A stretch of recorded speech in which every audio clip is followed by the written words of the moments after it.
আমার নানু খালামণি সবাই ভ্যালোরে গেছিল হসপিটালে ডক্টর দেখাতে, তো আমরা তাদের নিতে আসছিলাম।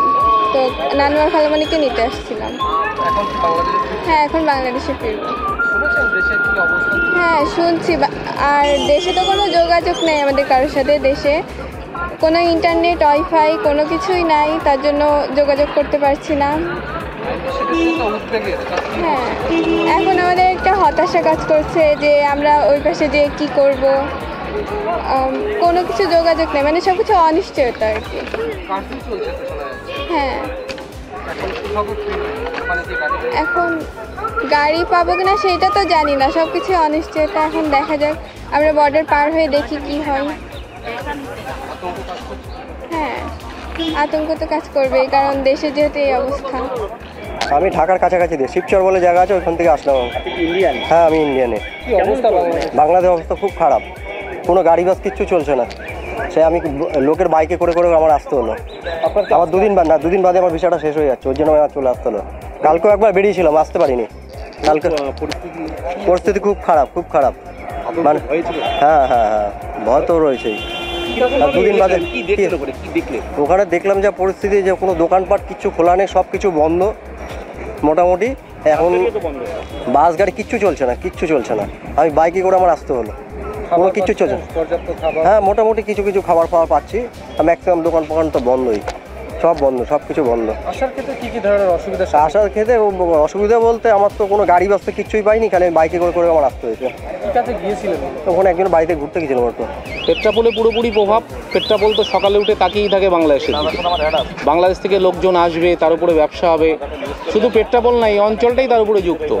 কিন্তু যে অবস্থা, তাতে তো কোনো মানুষ আসতে পারছেন না, সুতরাং স্বাভাবিকভাবেই পুরোটাই থমকে গেছে। পুরোপুরি অসুবিধা, মানে বেনাপোল পর্যন্ত কোনো বাস আসছে না, কোনো পরিবহন নেই, ট্রেনটাকে আটকে দিয়েছে। দেশে কারফিউ, সেনাবাহিনী নেমেছে। সামগ্রিকভাবেই বাংলাদেশ থেকে কোনো মানুষ ইন্ডিয়ায় ঢুকছে না, আমরাও বসে আছি। আমাদের ব্যবসার খুব খারাপ অবস্থা। আমাদের মুদ্রা বিনিময়, যাত্রী যদি না পাই তাহলে মুদ্রা বিনিময় করবো কার সাথে? বসে আছি। সেগুলোর অবস্থাও খারাপ। মূলত ট্রান্সপোর্টের ব্যবসা, সঙ্গে আমাদের এখানে যে গাড়ি বা বাস, বিভিন্ন যুক্ত মানুষ, এলাকার যে সমস্ত অন্যান্য ব্যবসায়ী, সবাই বসে আছেন। এপাশেও হরতালের মতনই। খুব কম, খুব কম, একদম কম।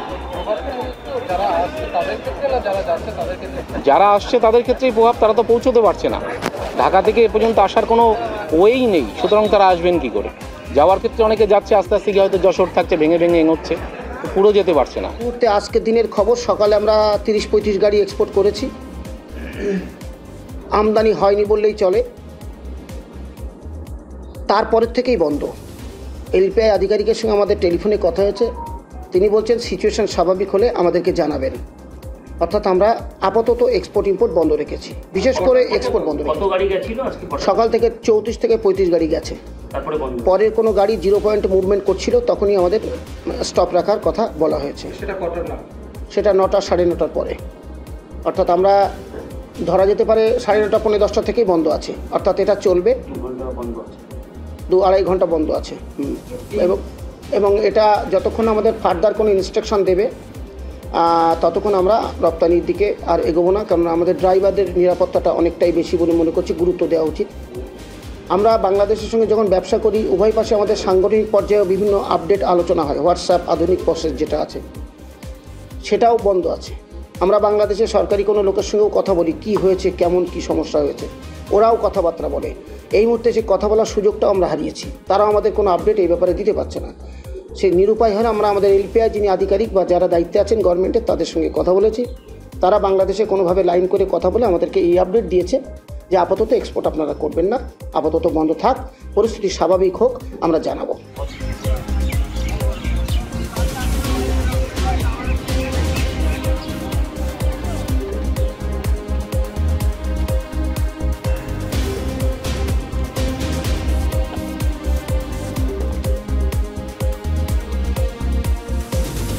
আমাদের ভিডিও ভালো লাগলে লাইক এবং শেয়ার করুন।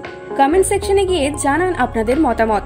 আরও ভিডিও পেতে আমাদের চ্যানেল সাবস্ক্রাইব করুন এবং প্রতি মুহূর্তে খবরের আপডেট পেতে প্রেস করুন বেল আইকন।